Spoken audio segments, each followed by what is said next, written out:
नमस्कार, मैं रश्मि और आप देख रहे हैं हाल हलचल। देश भर में बच्चों और युवाओं को अपनी गिरफ्त में ले चुके ऑनलाइन मनी गेमिंग पर अब लगाम कस दी गई है।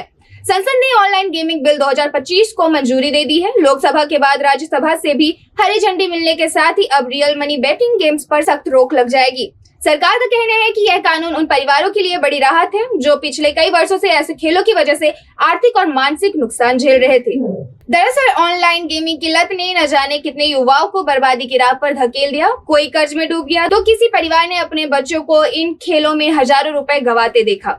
हालात इतने बिगड़े कि कई जगह आत्महत्याओं तक की नौबत आ गई।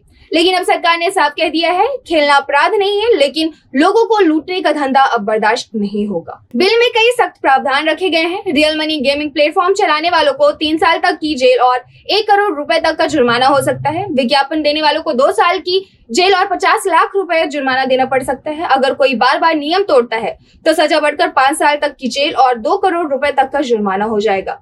सबसे अहम बात यह है कि खिलाड़ियों को अपराधी नहीं बल्कि पीड़ित माना जाएगा, यानी सजा उन कंपनियों और संचालकों को मिलेगी जो ऐसे ऐप्स चलाकर लोगों की जेबें खाली कर रहे थे।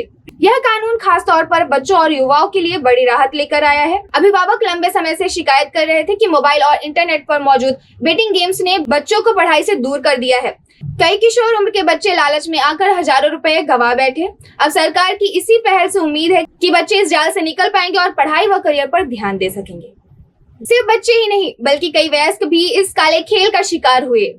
कई लोग कर्ज में डूब गए, परिवार टूट गए। ऐसे में सरकार का मानना है कि इस बिल से अब समाज को इस शोषण और लूट से मुक्ति मिलेगी। विशेषज्ञ भी मानते हैं कि यह बिल डिजिटल इंडिया की दिशा में अहम कदम है। सरकार ने साफ किया है कि तकनीकी का इस्तेमाल शिक्षा और विकास के लिए होना चाहिए, न कि जुए और अवैध कारोबार के लिए। तो ऑनलाइन गेमिंग पर संसद की मुहर न सिर्फ बच्चों और युवाओं को राहत देगी बल्कि उन परिवारों को भी सुकून देगी जो अब तक इस काले खेल की मार झेल रहे थे।